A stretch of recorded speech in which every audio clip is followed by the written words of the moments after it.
Now, I have been excited to try the newly released Sora video generation from OpenAI, and I did want to incorporate the results of my testing into a video.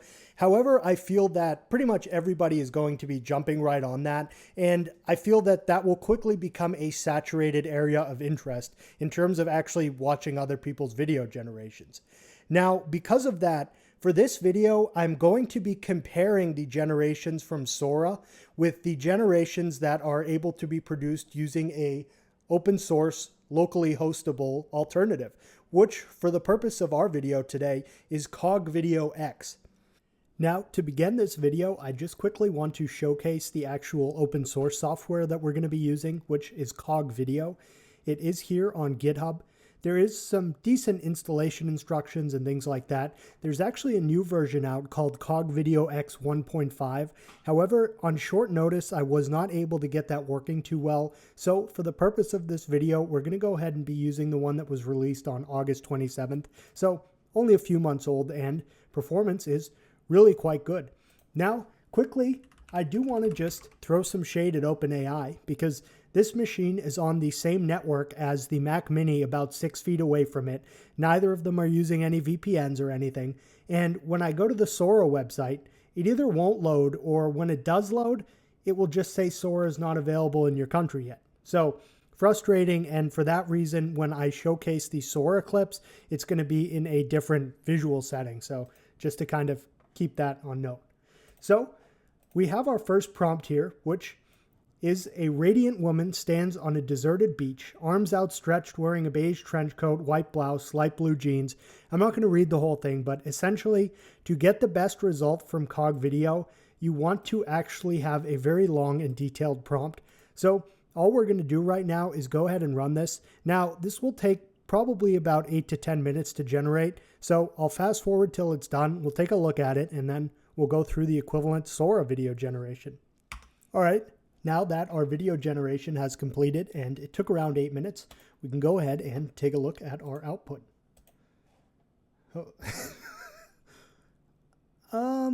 Okay, so, I guess I won't really spend a lot of time analyzing this because this is really more of a subjective experiment in terms of the viewer can kind of draw their own conclusions. I would say not horrible, considering that this is something that was locally generated, but at the same time, the face has some concerning features. It almost looks like a paper airplane in her hand, and the water looks good, and as does the sand. So let's hop on over to Sora and see how that compares. Apologies for the abrupt change in scenery, but seeing as Sora is only working on this computer for some reason, I have to record the Sora videos over here. So I have gone ahead and entered the radiant woman standing on the beach prompt. Now, quickly, just a little bit of background info. I am generating these on 720p and 5 seconds. So just to try to keep things as equal as I can in terms of playing field between this and Cog. Now, it does generate 2 videos at a time. So the first one we can see here, there is a little bit of weirdness in the torso when she's spinning, but again, I don't want to spend the video trying to really analyze them, as it's more open to interpretation in the viewer, but okay. I will say that the fluidity of the camera movement in this is rather impressive. And that is, pretty good. There's definitely more lucidness to these generations. All right, well, let's do another one. Now, for our next prompt, we have a first-person view soaring through a cyberpunk city. Now, I have been using ChatGPT to kind of spice up these prompts since they do seem to make a rather large difference, at least in terms of CogVideo, as I had stated. So we'll let this generate, we'll take a look at it, and then we'll go over and do it in Sora and see how that compares. All right, so our cyberpunk kind of fly-through has concluded. So let's just take a look at it. Whoa. That's kind of wild. Look at that. Whatever happens there with that thing flying through, right there in the center, it totally then just changes, and really that's kind of cool. I'm impressed with this one. I really am. 93%. So we are getting there indeed. I'm excited to actually see this one, as I want to see how this does with the cyberpunkish neon aesthetic, if you will.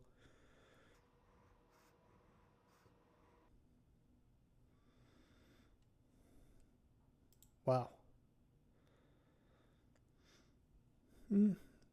Okay. So that's just the 5 seconds of the first generation. And I suppose we'll look at the second one, even though that's not quite a fair comparison having 2 versus 1, but we'll roll with it. All right.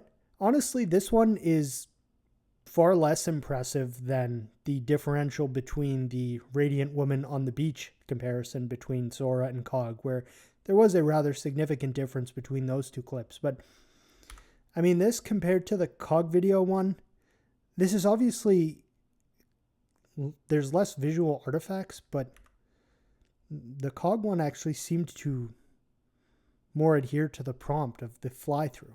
Now, maybe I'm not supposed to be doing big, lengthy prompts with Sora, but I'm not entirely sure on that. For the next one, I want to initially generate it with Sora and then go generate it on CogVideo X and see how it goes that way.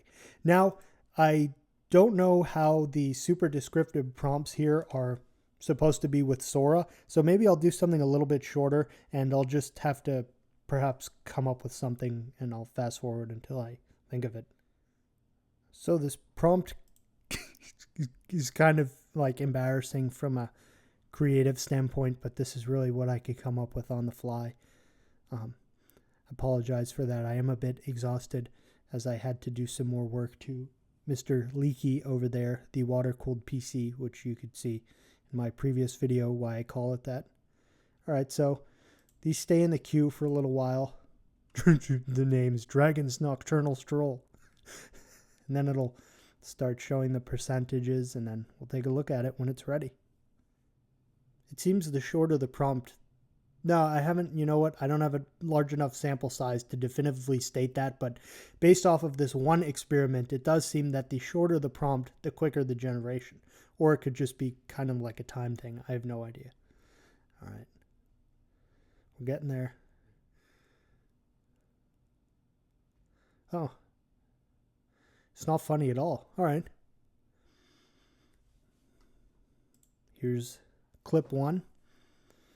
The neon was very well integrated, because when I said neon floating around, that doesn't really give much context to what I'm actually asking for. The moon, the moon is nice and radiant. So, all right, that's the first one. Let's look at the second one.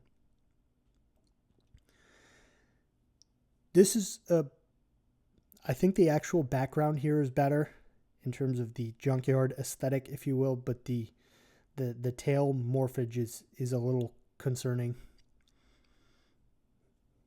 Well, let's hop over to Cog and see what it does with this lackluster prompt.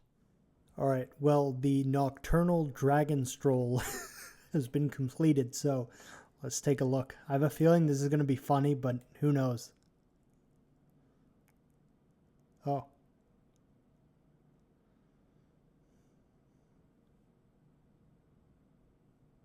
It's hard to see, but it's not funny, first and foremost. However, really, given the limited prompt here, I'd say this is actually pretty solid. There is some bits of like orange color back here, not quite the same adherence to the neon part of the prompt, but considering that this prompt is far shorter than what CogVideo really explicitly states you should actually give it, this isn't bad. Sorry, I'm analyzing the video again, which I said I wouldn't do. So, all right. Well, that's really not bad. It did get the background aesthetic right and stuff. I just wish the contrast was a bit better, so it was easier to see. All right, well, that's going to conclude this testing video. Now, following me speaking right now, I am just going to go ahead and show the clips together. And what I mean by that is I will show the Sora clip and then I will show the CogVideo clip. So just in case anyone was more interested in seeing the direct comparisons without any sort of verbose speech or anything like that, I won't be offended. So there are a lot of cool new AI releases coming out, from frontier models from Google to open source stuff from Microsoft. So assuming that this thing stays on its best behavior, I will be posting those briefly and taking a look at stuff. All right.